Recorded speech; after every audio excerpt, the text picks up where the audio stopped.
You ask Tiger to solve. This deals with linear equations with one unknown. The final result is x equals -1/2. Let's solve it step by step. Group all x terms on the left side of the equation. Subtract 4x from both sides. Group like terms.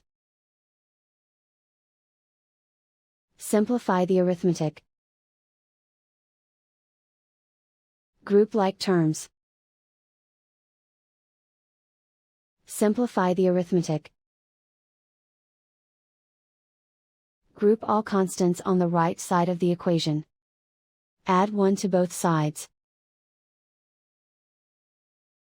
Simplify the arithmetic.